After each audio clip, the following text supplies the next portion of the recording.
Because the reality is, when you are a consultant or a coach or an advisor or a fractional, especially in the beginning, people are buying you. They're not buying, like I'm Honeybees Group. That's the name of my brand. That's my company. But really, when people work with me, they're buying me. And I'm 7 years into this. Welcome to Girls Make Bank, the podcast show for women who want to learn the art of selling for business and for life. I'm Jack White, seasoned sales professional, entrepreneur, and owner of Honeybees Group. Come back each week to hear inspiring stories from some of our favorite business owners. Learn how to take the ache out of selling and make bank. We're all in this together, so let's get started. Hello and welcome back to another episode of Girls Make Bank, where we are all about teaching you how to make money. We're all about teaching you how to sell, to own your financial destiny. Today, I am talking to all of my girly listeners who are starting their businesses. They're the coaches, the consultants, the advisors, everyone that is new into this world or who is thinking about joining the world of consulting. I read this stat and it's just stuck in my brain. 47% of all new businesses are started by women since the pandemic. Before the pandemic, that number was 29%. And since the pandemic, that number is 47%.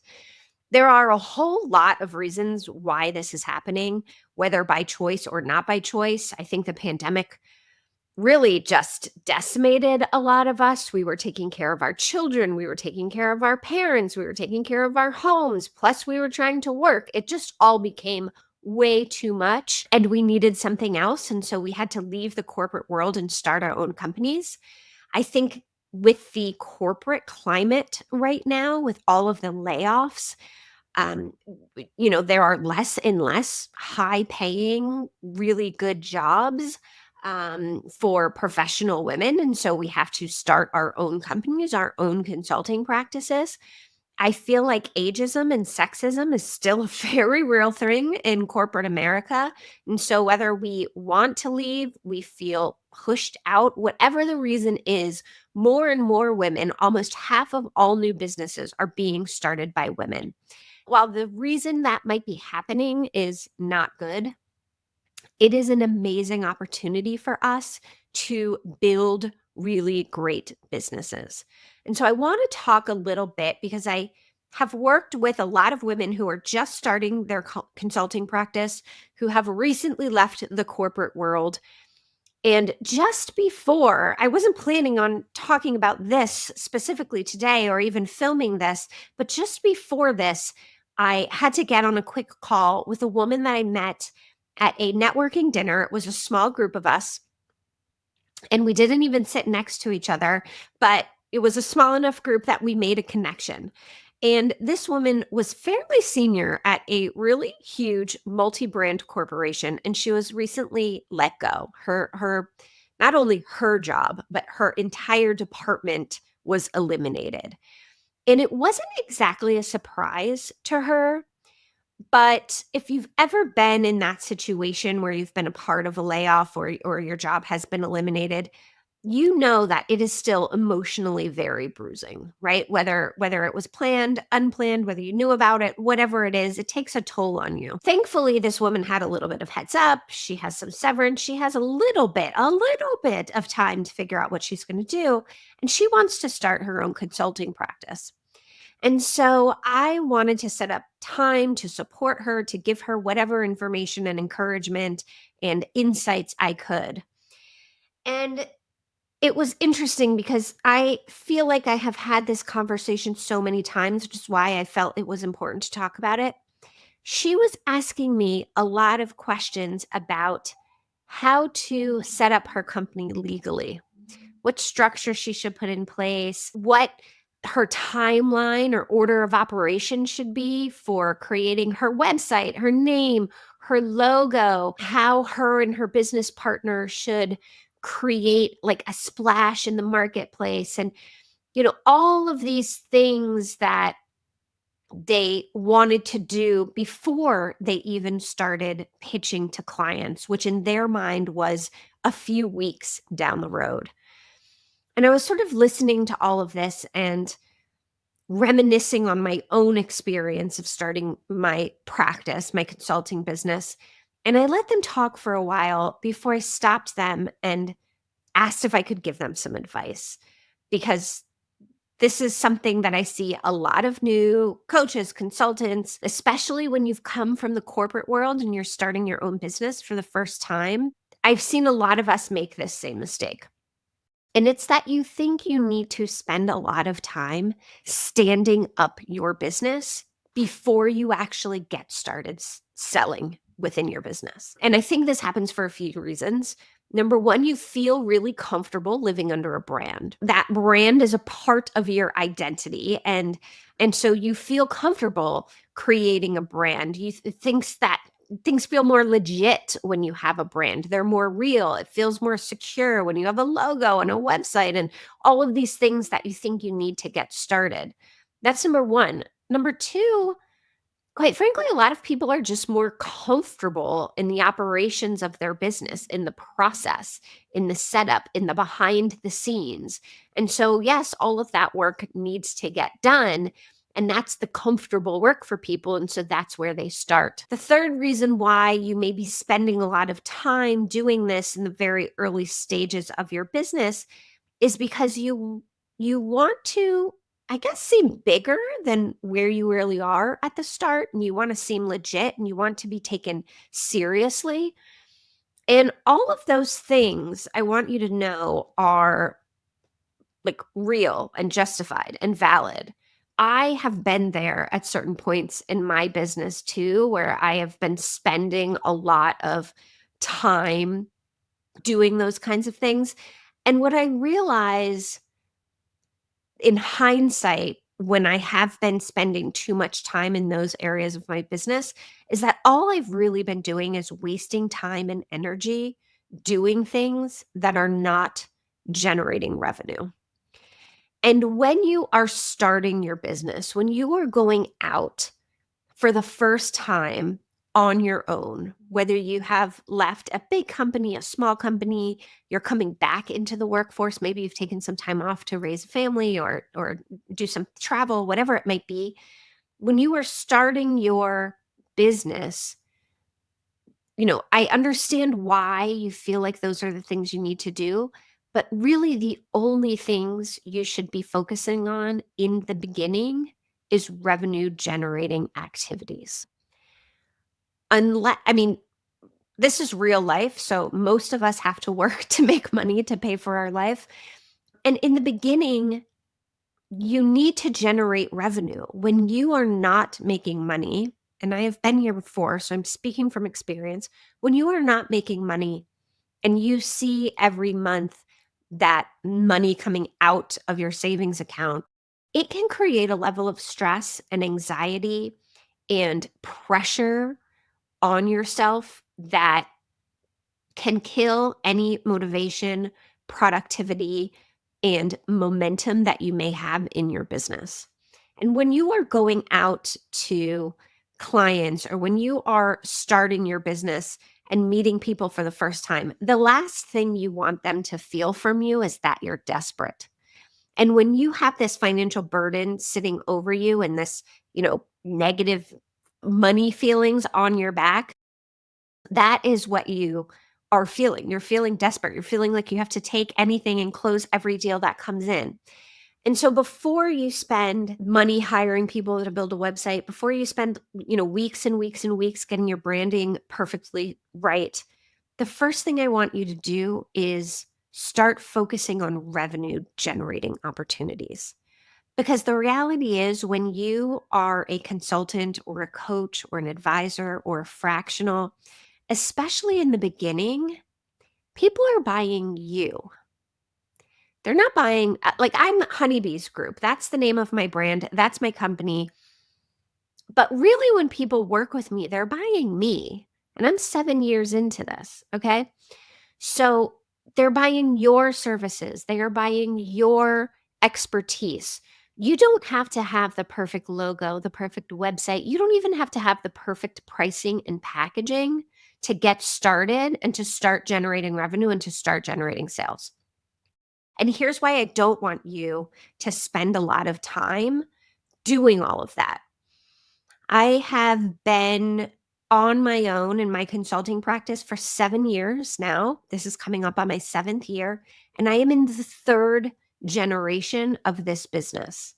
What does that mean? That means this is the 3rd time I have changed the type of companies that I work with, how I work with my clients and my partners, how I charge has changed over time. It's been a mix of market conditions because the market has certainly changed in the last couple of years, but mostly it's been a change in how I want to work and the type of work I want to do, which has shifted. And so who I work with, how I work with them, how I charge has also shifted. So I am more aligned with my business now than I have ever been in the last 7 years. But my business looks fundamentally very different than it did 7 years ago. So I say all of that to tell you to just get started. Don't get bogged down in making sure that everything is pretty, making sure that all the operations and the website and all of that stuff looks good. You need to start selling and you need to start generating revenue to give yourself the space and the room to do all of those other things. Okay. So, the woman that I spoke with, she wanted to build a 1 and 3 day workshop, fully built out, all of the programming, all of the templates, and then take it to the market and sell it. And that sounds like a good idea in theory, right? Because then you have something to sell, you can show people what it gets. But when I asked her who was going to buy this, who is even asking for this, and what she knew about the people that she was going to sell this to, she didn't have an answer. And so here's why I think you need to sell before you build is you need to know what the marketplace needs before you can build it. We are long past the days of being able to just sell whatever it is we want to sell and hope people buy it. We need to really look at the marketplace to understand what the marketplace needs. Where do the needs of the marketplace match your zone of genius? And how can you create a product and a service that aligns, that you can sell, that's scalable and repeatable? Okay. So if I was starting a consulting practice from scratch today, here's what I would do.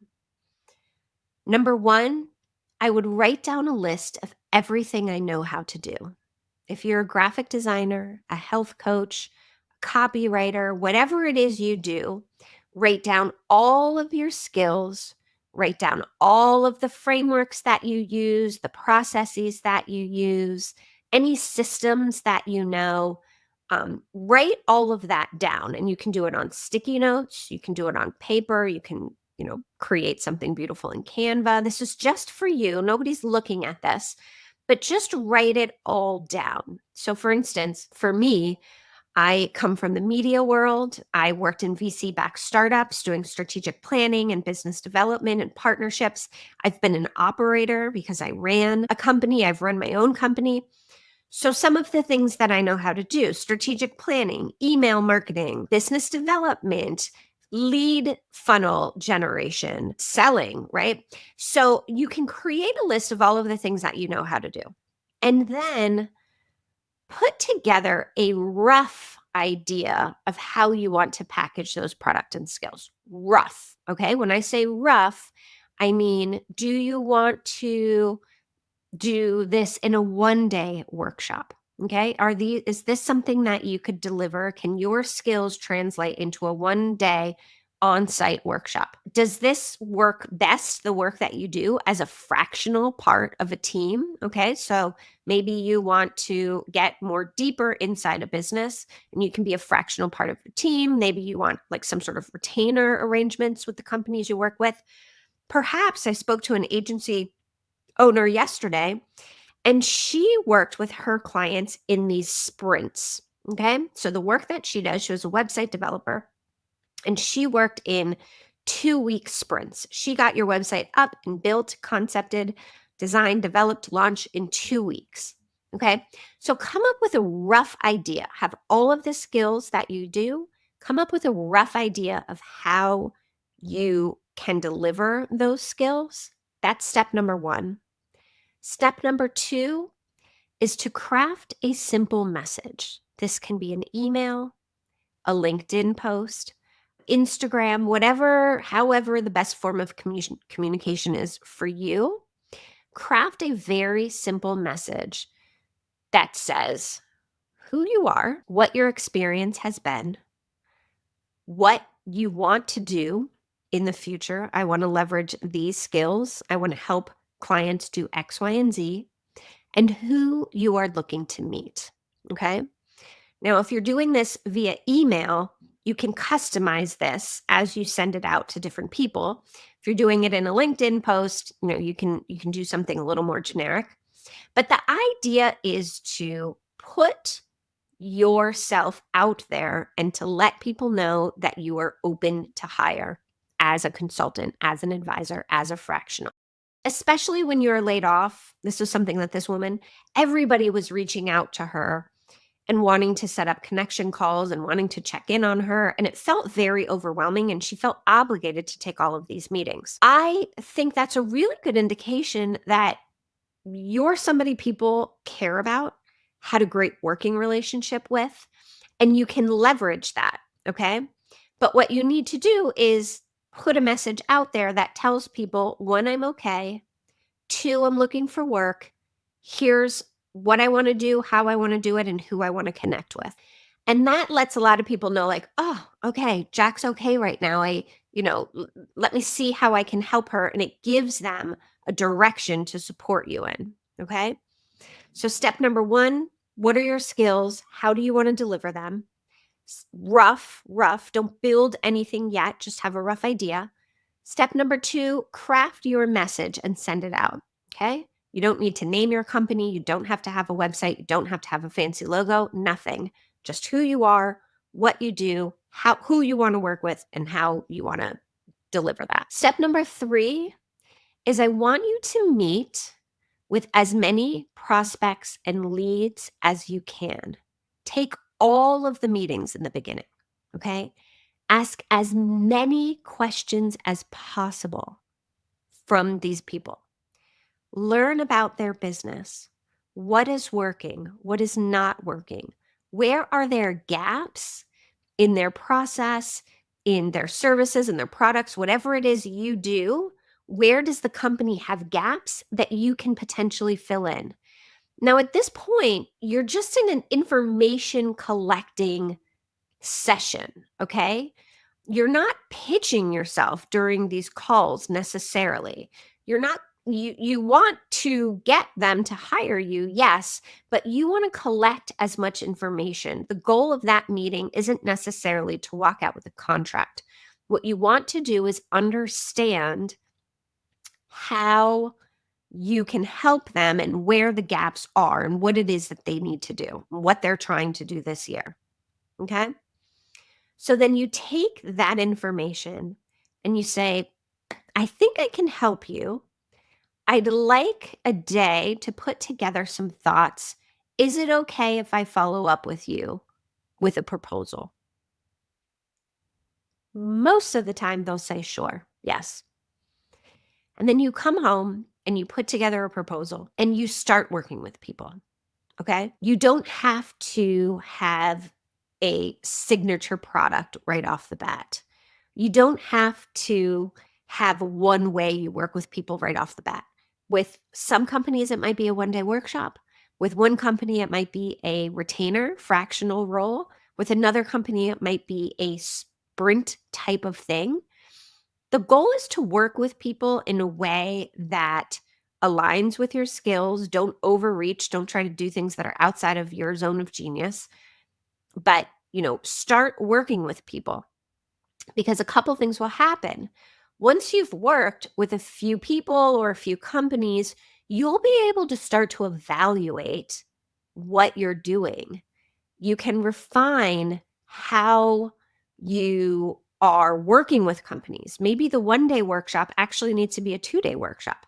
Maybe the sprints aren't working for what you do.